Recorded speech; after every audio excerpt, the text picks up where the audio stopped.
क्योंकि इनकॉर्पोरेशन है, मैंने आपसे क्या कहा, लॉन्ग जर्नी, लंबा टाइम, तो सबसे पहले डिस्ट्रीब्यूशन का हमारा कौन सा होगा, on the basis of time.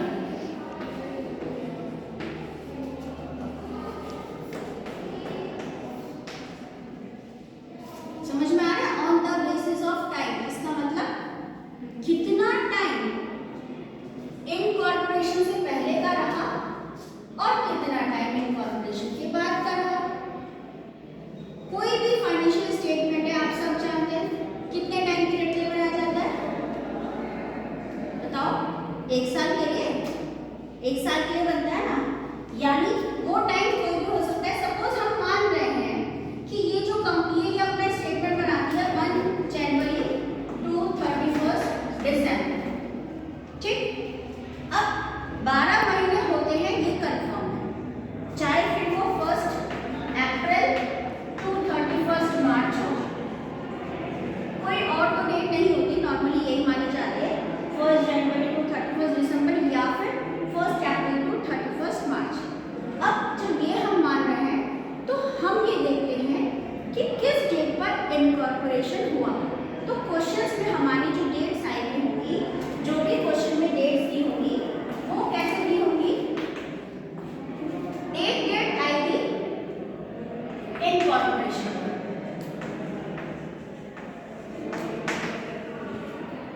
ठीक है, एक डेट आएगी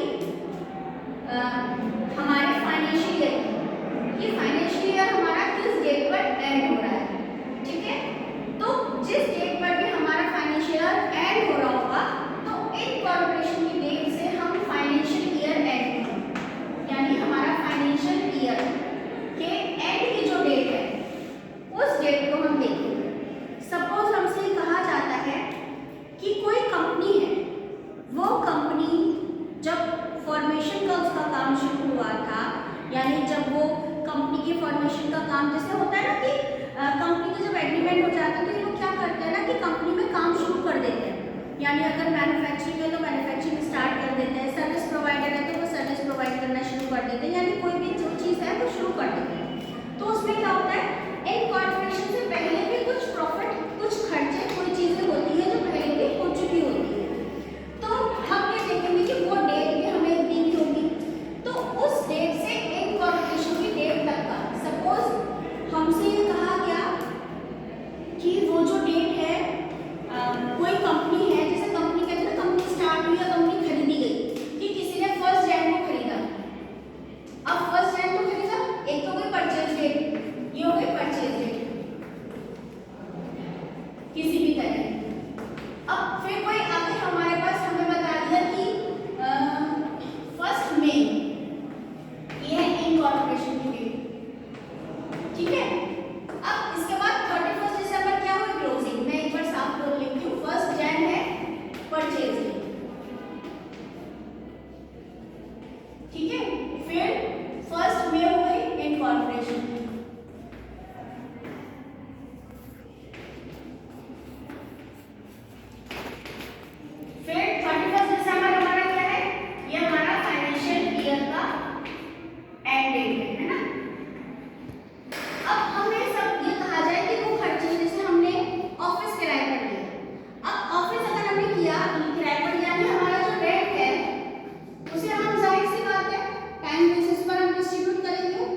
इस तरह से हम डिस्ट्रीब्यूट करेंगे टाइम रेशियो पर, यानी हम ये देखेंगे कि हमारा जो भी खर्चा हमें दे रखा है उसका अगर वो टाइम रेशियो पर हमें डिस्ट्रीब्यूट करना है, जो भी खर्चे होते हैं उनके नीचे समझ में आ जाते हैं, हमें ये समझ में आ जाता है कि कौन सा खर्चा टाइम नेचर का है, यानी किसे हम टाइम पर डिस्ट्रीब्यूट करेंगे या किसे हम दूसरी चीज आती है सेल्स या टर्नओवर पर, या हम सेल्स पर उसे डिस्ट्रीब्यूट करेंगे। ठीक है, तो आपको टाइम का समझ में आया? ठीक है, अब यहाँ पर ये बहुत स्विच हो गई है, मैं इसे डिलीट कर इसे हटा के इरेज करती हूँ, उसके बाद फिर मैं आपको सेल्स और टर्नओवर स्टार्ट करूँगी। ठीक है, इससे पहले आपको on the basis of time ratio, यानी टाइम के बेस पर एक्सपेंडिचर को किस तरह से हम असाइनमेंट करते हैं उनका, वो हमने डिस्ट्रीब्यूट करते हैं, वो हमने बताया था। अब हमारा दूसरा आता है on the basis of turnover ratio, यानी हमारी जो भी सेल है, सेल को भी हम कह सकते हैं। तो क्या होता है, जब हमें क्वेश्चंस में दिया होता है कि कोई बिजनेस परचेज किया, तो उसमें ये बता देते हैं, अधिकतर क्वेश्चंस में क्या होता है, या तो हमें टोटल सेल बतानी होगी कि टोटल सेल है और प्री सेल, इस तरह से बता देंगे। तो हम टोटल सेल में से जब हम प्री सेल को माइनस करेंगे तो हमारी क्या आ जाएगी, पोस्ट सेल आ जाएगी। या फिर हमें क्वेश्चन में ये दोनों बतानी होगी, यानी ये जो तीन सेल है, ये तीन सेल में से हमें क्वेश्चन में कोई ना कोई दो सेल जरूर बतानी होगी। तो यहाँ पर भी हम बिल्कुल उसी तरह से हम रेशियो निकालेंगे जैसे रेशियो हमने टाइम के बेस पर निकाला था। जैसे अगर सपोज हमें बताया गया है कि 4 लाख की जो सेल है वो प्री की सेल है, प्री सेल है ये, और हमारी 6 लाख की हमारी जो सेल है वो पोस्ट की है। तो हमारा सीधे सीधे अगर हमें रेशियो निकालना है तो कैसे करेंगे, 0 से 0, तो क्या आ जाएगा 4:6, या फिर 2 से डिवाइड कर देंगे तो हमारा क्या आ जाएगा 2:3। तो हमें कोई भी ऐसा एक्सपेंडिचर दिया गया, जैसे हमें सपोज हमें कहा गया सेल्स एंड डिस्ट्रीब्यूशन एक्सपेंडिचर, हमसे कहा गया कि sales and distribution expenditure, sales and distribution expenses हमारा हमसे बोला गया है कि वो है 10,000। अब हमसे कहा गया कि 10,000 है, अब हमें निकालना है इसे, क्योंकि सेल्स एंड डिस्ट्रीब्यूशन एक्सपेंडिचर है तो जाहिर सी बात है ये टाइम पर नहीं होगा, ये हमारा टर्नओवर या फिर सेल्स पर ही डिस्ट्रीब्यूट किया जाएगा। तो हमारा क्या है, अब 10,000 है, इसे बिल्कुल उसी तरह से हम डिस्ट्रीब्यूट करेंगे, यानी 10,000 2 + 3, यानी कितना हो गया 5। इसका मतलब कैसे हो गया, 4,000 हो गया हमारा प्री का, और 6,000 हमारा हो गया पोस्ट। तो ये आपको समझ में आया कि सेल्स के रेशियो पे हमें किस तरह से डिस्ट्रीब्यूट करना है। हमें क्वेश्चन में या तो टर्नओवर के नाम से दिया हुआ होगा या फिर हमें सेल्स के नाम से दिया होगा। अगर हमें टर्नओवर नहीं लिखा है लेकिन क्वेश्चन में सेल्स बता रखे हैं तो हम सेल्स को लेंगे, और अगर हमें टर्नओवर दे रखा है तो हम टर्नओवर से लेंगे। लेकिन कंफ्यूजन क्वेश्चंस में ज़्यादा कुछ नहीं होगा कि आपको ये लगे कि अरे दोनों चीज़ आ गई, तो ऐसा कुछ नहीं है। आपको मेंशन होगा कि आपको जो आपका सेल्स रेशियो है आपको कैसे निकालना है, तो इस चीज़ का आप ध्यान रखिएगा। दूसरा बेस ये है। अब तीसरा हम किस तरह से असाइनमेंट करते हैं प्रॉफिट और लॉस का। कुछ ऐसे एक्सपेंडिचर होते हैं जिनकी नेचर होती है प्री इनकॉर्पोरेशन एक्सपेंसेस, यानी वो होते ही पहले के हैं उन्हें हम ये नहीं देख सकते कि ये वाले इनकॉर्पोरेशन के एक्सपेंडिचर बाद में भी होंगे। ये कैसे होते हैं, जैसे हमने कोई बिजनेस हमने परचेज किया, अब परचेज करने पर क्या होता है, कई बार जो हमारे सेलर होते हैं उस सेलर को हमें परचेज करने, जैसे होता है ना, बहुत से ऐसे परचेजर होते हैं जो कहते हैं कि हम आपका बिजनेस परचेज कर रहे हैं लेकिन हम इसका पेमेंट आपको बाद में देंगे। अब सपोज उसने कहा अच्छा ठीक है बाद में दे देना, लेकिन आप मुझे इंटरेस्ट तो दोगे, हाँ भाई इंटरेस्ट तो देंगे। अगर हम सेलर को कुछ इंटरेस्ट दे रहे हैं तो वो सेलर को दिया हुआ इंटरेस्ट क्या होता है, वो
अगर ऐसा कोई खर्चा है तो उसे हम बांटेंगे नहीं, उसे हम सीधे सीधे प्री वाले ही सेक्शन पे डाल देंगे। बिल्कुल उसी तरह से पोस्ट इनकॉर्पोरेशन एक्सपेंडिचर। अब कहा डायरेक्टर्स फीस, अब बताओ डायरेक्टर कब बनता है? बाद में, जब कंपनी बनेगी तभी तो बनेगा। तो डायरेक्टर को अगर आपको फीस देनी है तो वो तो प्री का खर्चा हुआ ही, वो खर्चा सीधे सीधे पोस्ट का हुआ, तो डायरेक्टर फीस को आप सीधे सीधे पोस्ट में ही डाल देते हैं। इसके अलावा इंटरेस्ट ऑन डिबेंचर, कंपनी जब तक नहीं बनेगी आप डिबेंचर्स इशू नहीं कर सकते, यानी कंपनी बनने के बाद ही आपने डिबेंचर्स इशू करे होंगे, तो इंटरेस्ट ऑन डिबेंचर्स कहाँ जाएगा? पोस्ट। इसी तरह से शेयर होल्डर को अगर हमने कोई शेयर होल्डर से यानी शेयर्स इशू करने से रिलेटेड हमने कोई खर्चे करे, कोई हमने लीगल चार्जेस करे या समथिंग और हमने कोई खर्चा किया, तो कोई कंपनी तो बन गई ना। बनने के बाद अगर हमने कोई खर्चा किया तो वो सीधे सीधे पोस्ट इनकॉर्पोरेशन एक्सपेंडिचर में आ जाएगा। इसके अलावा प्रीलिमिनरी एक्सपेंडिचर होता पहले का खर्चा है, लेकिन हमेशा कंपनी को बनने के बाद उसे राइट ऑफ किया जाता है, इसलिए वो भी डायरेक्ट पोस्ट इनकॉर्पोरेशन एक्सपेंडिचर ही होता है। कुछ चीजें याद रखना कि प्रीलिमिनरी एक्सपेंडिचर यानी पोस्ट, डायरेक्टर्स फीस यानी पोस्ट। इसके अलावा आपकी बुक में और भी दिए हुए हैं, या फॉर्मेशन एक्सपेंडिचर, कंपनी को बनाने से रिलेटेड अपने अगर हमने कोई उसकी स्थापना से संबंधित कोई भी हमने खर्चे किए हैं, वो सारे के सारे खर्चे भी पोस्ट इनकॉर्पोरेशन एक्सपेंडिचर आते हैं। इसके अलावा क्वेश्चन में कभी कभी कुछ ऐसे हिंट दिए गए होते हैं, कुछ ऐसी बात बताई गई है, जैसे सपोज क्वेश्चन में बोला इनकॉर्पोरेशन की डेट तो दे रखी है और उस डेट के बाद की कोई डेट दे दी कि हमने वो इन्वेस्टमेंट उस दिन खरीदा। अब डेट देखकर आपको समझ में आ गया तो पहले क्या है, तो आप क्यों उसे प्री में डालोगे? यानी आपको ये बात ध्यान रखनी है कि अगर किसी खर्चे के साथ कोई डेट जुड़ी हुई है और उस डेट से जुड़ा हुआ उसका खर्चा है, तो आप वो डेट देखो, वो डेट इनकॉर्पोरेशन से पहले की है या बाद की है। पहले की है तो प्री में आ गया, बाद की है तो पोस्ट में आ गया। इस चीज को ध्यान रखना। ये समझ में आ गया, pre incorporation and post incorporation. Last आता है सीजनल नेचर एक्सपेंडिचर, मौसमी, जिनकी नेचर मौसम की होती है। अब सीजनल नेचर वाले जो खर्चे होते हैं, अब जैसे क्या होता है ना कि कोई खर्चा ऐसा है जो हमारा उसमें नेचर कुछ नहीं है बट वो सीजन में खर्च किया जाता है, तो हमारे क्वेश्चन में उस तरह के सीजनल नेचर, कई बार कुछ ऐसे होता है बिल्कुल अलग नेचर दे रखी है, आप खर्चा हमें दिख रहा है सेल्स का है, क्वेश्चन में बोल रहे हैं उसे आपको टाइम पे डिस्ट्रीब्यूट करना है, क्या करोगे? आपको लग रहा है ये टर्नओवर पे होना था बट क्वेश्चन में बोल दिया टाइम पर खर्च करोगे, तो कुछ नहीं कर सकते। क्वेश्चन में अगर आपसे उस खर्चे के लिए बोल दिया कि उसे टाइम पर ही खर्च करना है, तो आप टर्नओवर के नेचर का होते हुए भी उसे टाइम पर ही खर्च बांटोगे।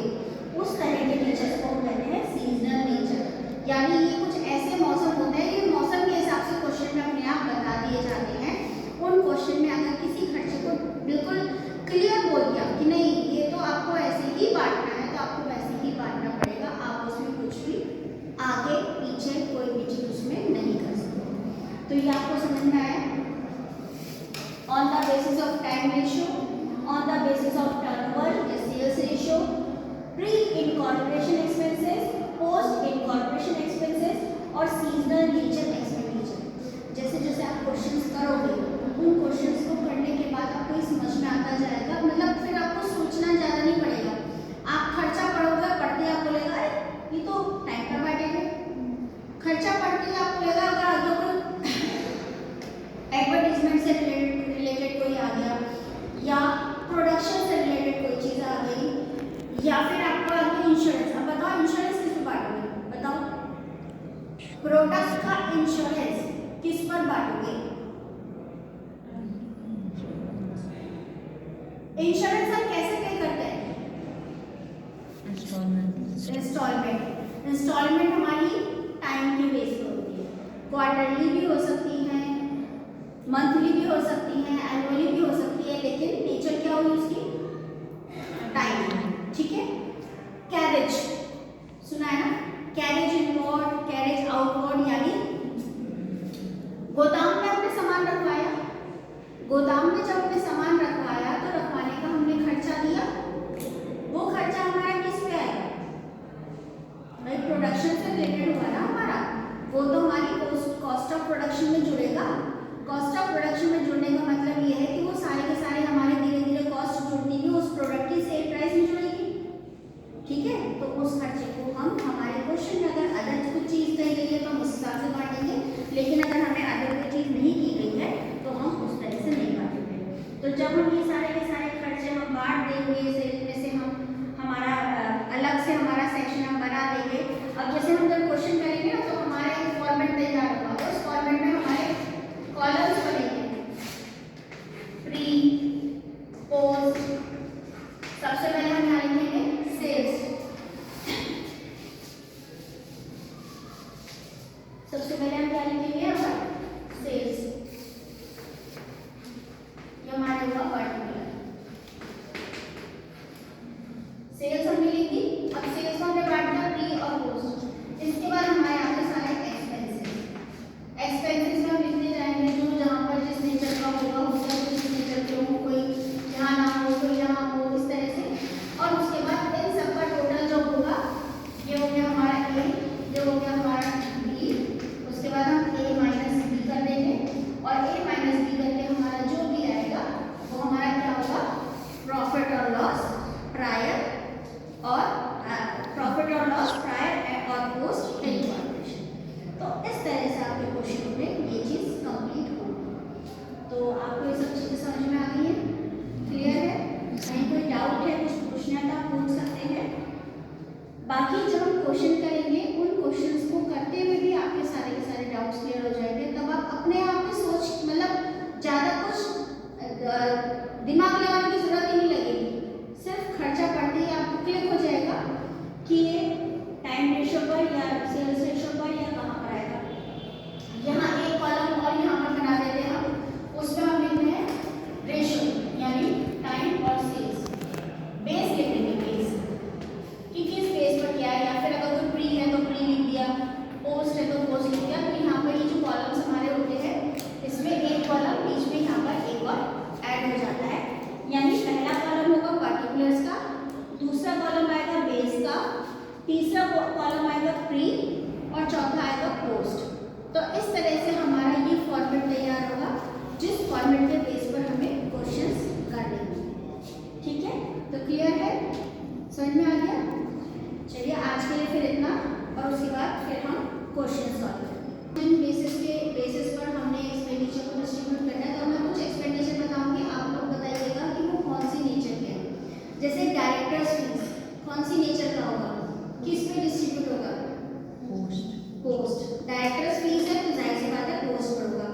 ऑडिटर्स फीस वो भी पोस्ट। अगर ऑडिटर के बारे में ये कहा गया है कि वो इनकॉर्पोरेशन से पहले कंपनी का ऑडिट हुआ है और उसकी फीस पे की गई है तो वो प्री में आएगा, लेकिन कुछ नहीं बोला गया है तो सिंपल हम ऑडिटर्स फीस को ये मानते हैं कि कंपनी इनकॉर्पोरेट होने के बाद ही ऑडिट कराया होगा, तो ऑडिटर फीस भी पोस्ट पर। रेंट रेट्स, रेंट टाइम के बेसिस पर। बैड डेब्ट्स, देखो बैड डेब्ट्स जो होते हैं ये हमारे डूबत ऋण, यानी हमने सामान बेचा, बेचने के बाद हमें पैसा नहीं मिला। अब बेचने के बाद अगर हमें पैसा नहीं मिला तो ये किसका हुआ, फॉल्ट, यानी हमारी बिक्री पर।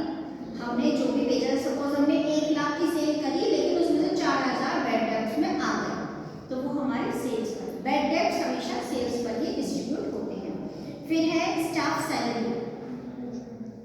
स्टाफ सैलरी, सैलरी हम किस पे देते हैं, सैलरी टाइम, भाई सैलरी तो पर मंथ देते हैं ना हम, तो सैलरी हमेशा टाइम बेसिस पर होती है। इसके अलावा डिबेंचर इंटरेस्ट पोस्ट, क्योंकि डिबेंचर हमारा कौन सा होता है, कंपनी बनने के बाद ही तो हम डिबेंचर इश्यू करेंगे, तो वो हमेशा पोस्ट होता है। फिर है depreciation on plant and machinery. Depreciation on plant and machinery, depreciation जो होता है मैं बता रही हूँ आपको, क्या होता है, हमारी जो मशीनरी है, मशीनरी हमारी लगातार चलती रहती है, तो हम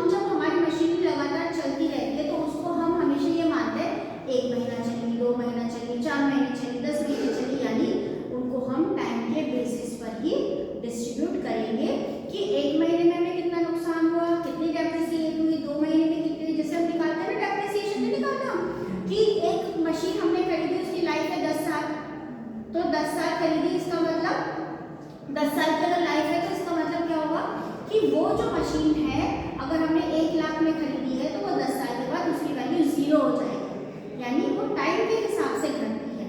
तो इसलिए डेप्रिसिएशन हमेशा ध्यान रखना वो टाइम के बेस पर ही डिस्ट्रीब्यूट होगा। प्रीलिमिनरी एक्सपेंडिचर बताया था, पोस्ट। प्रीलिमिनरी एक्सपेंडिचर की नेचर हमेशा पोस्ट की होती है।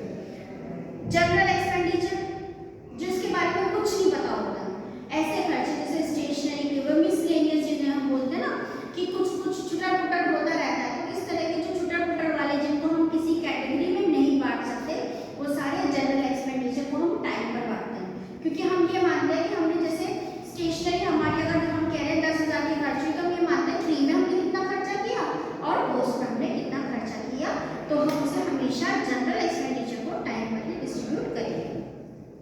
कमीशन ऑन सेल, सेल दे रखा है तो सीधे सीधे सेल्स पर। फिर है printing and stationery, printing and stationery किस पर होगी, टाइम पर।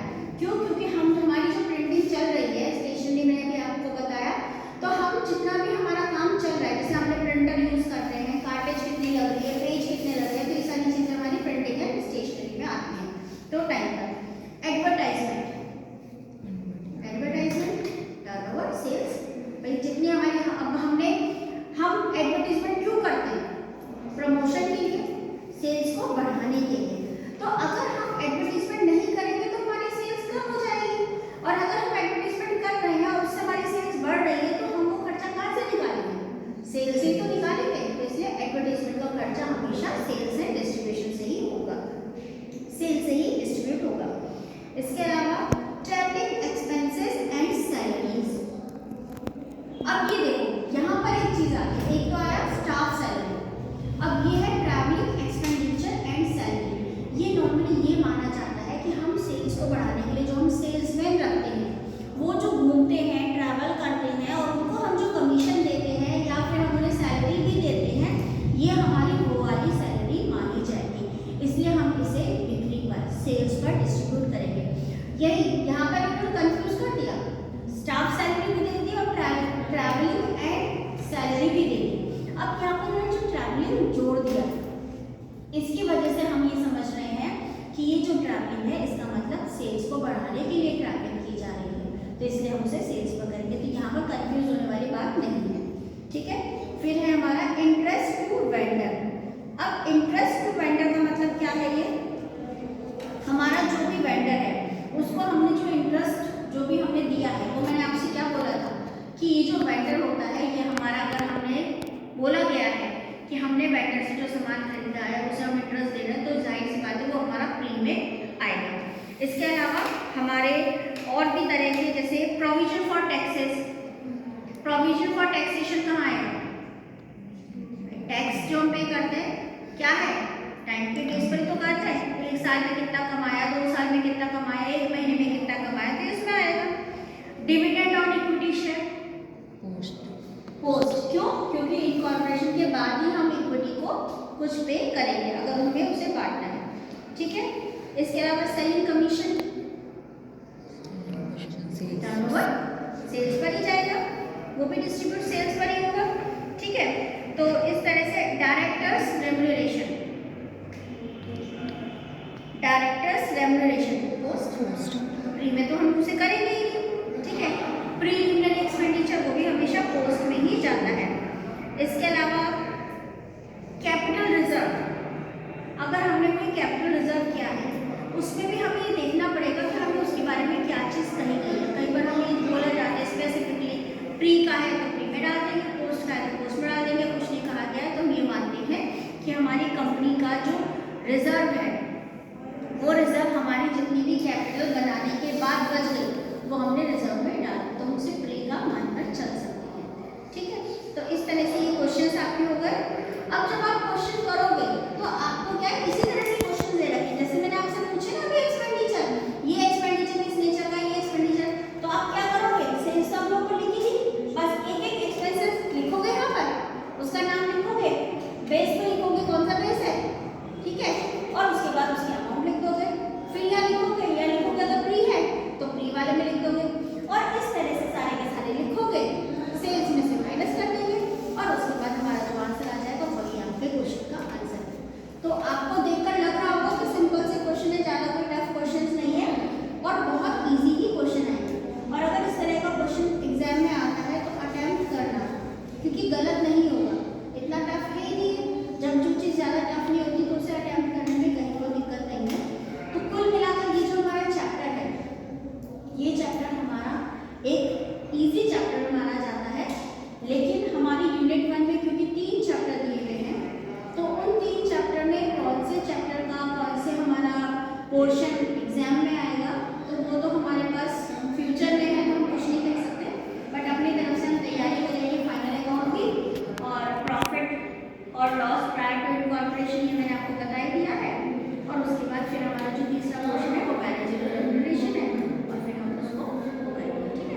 Yes ma'am. ठीक है बेटा।